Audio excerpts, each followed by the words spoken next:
आज फिर से एक नया वीडियो लेके आया हूँ। बहुत शॉर्ट वीडियो है। आज का वीडियो ऐसा होगा जिसमें कि टैग वर्ड होगा। सीटेट एग्जाम में टैग वर्ड बहुत मदद करता है, आपको समय बचाता है।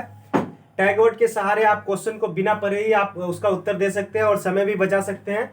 और इस टैग वर्ड को अगर आप आज 2 मिनट का टैग वर्ड पढ़ लेंगे, इस बोर्ड में जितना लिखा हुआ इतना अगर समझ जाएंगे तो आपको 60% काम आसान हो जाएगा। 60% मार्क्स ऐसे ही आ जाएगा आपका। टैग वर्ड क्या होता है कि किसी भी क्वेश्चन में नेगेटिव और पॉजिटिव वर्ड होता है, उसको देखते हुए उसका उत्तर देना होता है। जैसे है हम एक चीज लिखे हैं कि क्वेश्चन को बिना पढ़े सोल्व कैसे करें। हाँ सही बात है, आज का टॉपिक ऐसा ही रहेगा। सिर्फ टैग वर्ड को देख करके उसका उत्तर देना सीखेंगे आज हम लोग। तो एक होता है नेगेटिव टैग वर्ड, एक होता है पॉजिटिव टैग वर्ड। मेरे पास जगह कम होने के कारण मैंने आज सिर्फ नेगेटिव टैग वर्ड उठाया है। आपका पार्ट 2 का जो टैग वर्ड का वीडियो आएगा उसमें पॉजिटिव टैग वर्ड उठाया जाएगा। तो नेगेटिव टैग वर्ड क्या है? जैसे स्कूल में बच्चा को पढ़ाते हैं, एक टीचर पढ़ाते हैं, दंड देना। आपका क्वेश्चन में कहीं पर भी सीडीपी में आएगा, 4 ऑप्शन में से एक ऑप्शन में आएगा दंड देना, वो कभी भी सही नहीं होगा। जहां देखेंगे सेंटेंस के अंदर ये वर्ड लिखा हुआ है दंड देना, वहां मार देंगे क्रॉस, वो नेगेटिव वर्ड होगा। बच्चों को दंडित करके आप कभी पढ़ा ही नहीं सकते हैं। दूसरा होगा याद करना, ये भी गलत होगा। तीसरा होगा कंटस्ट करना। ऐसा शब्द अगर आपको दिखे सीडीपी में तो आप तुरंत गलत मार दीजिएगा उसको, वो नेगेटिव होता है। रट्टा मारना, बच्चों को रट्टा मार के पढ़ाया नहीं जाता। जो ही आप 4 ऑप्शन पढ़ेंगे, जहां देखेंगे ये सब वर्ड आता है उसको स्किप करके दूसरा में चलेंगे। स्मरण करना यानी कि याद करना, बच्चों को याद करके पढ़ाया जाना, ये गलत है, ऐसा नहीं होगा, नेगेटिव वर्ड है। हतोत्साहित करना, हतोत्साहित का मतलब बच्चों को उकसाना, है ना। ये सब वर्ड जो ही दिखेगा इसको नेगेटिव समझ लेना है। शिक्षक का कठोर रवैया, बच्चों के प्रति शिक्षक का कठोर रवैया नहीं बल्कि एक मतलब मुलायम रवैया होना चाहिए, है ना। उसके बाद दबाव बनाना, बच्चों के ऊपर दबाव बना के आप नहीं पढ़ा सकते हैं, ठीक है। जो ही आएगा केवल, 99% आपको दिखेगा केवल वाला वर्ड हमेशा गलत होगा। केवल वाला जो ऑप्शन होगा वो हमेशा 1% बाई केस सही हो सकता है। केवल भी 99% नेगेटिव होगा, ही 99% गलत होगा। याद रखिए ये तीनों चीज 99% आपको दिखेगा, केवल भी ही, तो आप उसको उस ऑप्शन को नेगेटिव मानेंगे, उस ऑप्शन को देखना ही नहीं है।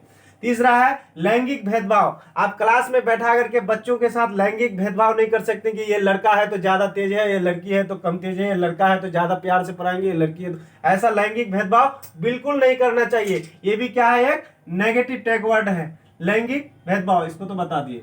हाँ, उसके बाद है निष्क्रिय। निष्क्रिय वर्ड जो ही देखेगा आपका ऑप्शन में वो नेगेटिव हो जाएगा। कठोर अनुशासन, भैया आप बच्चों को कठोर अनुशासन नहीं कर सकते हैं, ठीक है, ये भी नेगेटिव हो जाएगा। तुलना करना, एक बच्चों का दूसरे बच्चों के बीच तुलना नहीं करना चाहिए, उससे बच्चा क्या हो जाएगा? डिमोटिवेट हो जाएगा। तुलना नहीं करना है बच्चों को। जो ही आपको ऑप्शन दिखेगा, ऑप्शन में दिखेगा तुलना करना, उस ऑप्शन को छोड़ देना है, वो नेगेटिव होगा। जो ही आपको कहेगा शिक्षक केंद्रित, भैया शिक्षक केंद्रित कैसे हो सकता है? बाल केंद्रित होता है। आपका शिक्षक केंद्रित का मतलब शिक्षक का पसंदीदा क्लास, बाल केंद्रित का मतलब बच्चों का पसंदीदा क्लास, इसलिए शिक्षक केंद्रित जो ही दिखेगा आप इसको कट कर देंगे, ये भी नेगेटिव ऑप्शन होता है। व्यावसायिक शिक्षा, कोई जरूरी नहीं है बच्चों को सिर्फ व्यवसायिक का शिक्षा देना चाहिए, उसको बाहरी दुनिया का जीवन से रिलेटेड शिक्षा देना चाहिए, समाज से रिलेटेड शिक्षा देना चाहिए। व्यवसायिक शिक्षा जहां दिखे उसको नेगेटिव कर दीजिएगा। डांटना, फटकारना, ये सब चीज गलत होता है, बच्चों को डांट के नहीं पढ़ा सकते हैं आप, ठीक है। ग्रेडिंग या रैंकिंग नहीं करना चाहिए। बच्चों को 10 बच्चों को एक जगह बैठा के ये नहीं बोलना चाहिए तुम ए ग्रेड का हो, तुम बी ग्रेड का हो। उससे क्या हो जाएगा? जिसको आप बी ग्रेड या सी ग्रेड बोलेंगे वो बच्चा हतोत्साहित हो जाएगा, वो बच्चा डिमोटिवेट हो जाएगा, है ना, उसको दिक्कत होगा। इसलिए ग्रेडिंग वर्ड जहां दिखेगा आपको, रैंकिंग वर्ड जहां दिखेगा आपको, उसको क्या करना है? नेगेटिव ऑप्शन मान लेना है। सामाजिक तुलना कभी नहीं करना चाहिए बच्चों के साथ कि आप तो उस समाज से आए हो, आप पढ़ने लायक नहीं हो, आप कमजोर हो, ये हो। सामाजिक भी तुलना नहीं करना चाहिए हम सबको। आर्थिक तुलना भी नहीं करना चाहिए बच्चों के साथ कि आप गरीब बच्चे हो, आप अमीर बच्चे हो। पढ़ाई में सिर्फ पढ़ाई का माहौल, सबको सामाजिक मतलब एक साथ समावेशी शिक्षा के तहत लेके चलना है, ठीक है। जो ही आपको देगा सिर्फ केवल ऑप्शन में मार दीजिएगा, ये नेगेटिव ऑप्शन है। जो ही आपको दिखेगा मात्र, मार दीजिएगा, नेगेटिव ऑप्शन है। भेदभाव वाला नहीं होना चाहिए क्लास में, शिक्षक केंद्रित कभी नहीं होना चाहिए क्लास में। मातृभाषा को अस्वीकार करना। क्या करता है, बच्चा आता है स्कूल पढ़ने के लिए, वो अपने भाषा में, अपनी घर का भाषा में बात करने लगता है, तो उसको अस्वीकार हमको नहीं करना चाहिए। उसको समझना चाहिए कि वो आखिर बोलना क्या चाह रहा है, अपने ही भाषा में सही वो क्या कहना चाह रहा है, उसको सुनना चाहिए। उसका घर का भाषा है वो, मातृभाषा। मातृभाषा को आपको जो है इंपॉर्टेंट देना चाहिए। दिसंबर 2021 में इससे क्वेश्चन आया था, ठीक है, ये इंपॉर्टेंट है, इसको देख लीजिएगा। सुंदर लिखावट, किसी बच्चे का सुंदर लिखावट है, किसी बच्चे का थोड़ा रफ लिखावट है, उसको ये नहीं कहना चाहिए कि तुम सुंदर लिखते हो, तुम बहुत अच्छा पढ़ते हो, और तुम जो रफ लिखते हो तुम अच्छा नहीं कर पाओगे। इससे उसको नेगेटिव प्रभाव पड़ेगा, इसलिए इसका नेगेटिव सेंटेंस, इसको नेगेटिव ऑप्शन में लेके लीजिएगा।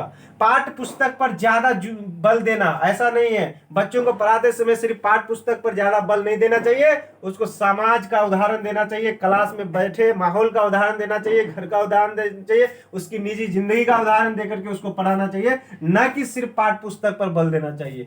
जटिलता नहीं, कभी भी क्लास जो होगा आपका वो जटिलता नहीं होना चाहिए। आपका कभी भी लेसन प्लानिंग होगा वो जटिलता नहीं बल्कि सरलता होना चाहिए।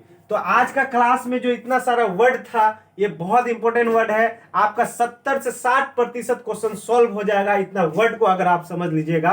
क्वेश्चन में जो ही ये वर्ड दीजिए देखिएगा तो उसको नेगेटिव ऑप्शन समझ के स्किप करते जाइएगा, आपका समय भी बचेगा, आपका क्वेश्चन भी 100% सही हो जाएगा। तो अगला वीडियो जो मेरा आएगा वो पॉजिटिव टैग के अंतर्गत आएगा। ये नेगेटिव टैग था, अगला जो होगा पॉजिटिव आएगा, प्लस भी पॉजिटिव टैग वर्ड लेके आएंगे, उसको भी देखना ना भूलिएगा। इसलिए लिखे हैं पॉजिटिव टैग वर्ड के लिए पार्ट 2 देखना ना भूलें। ठीक है, आज तक के लिए इतना ही। थैंक यू, शुक्रिया।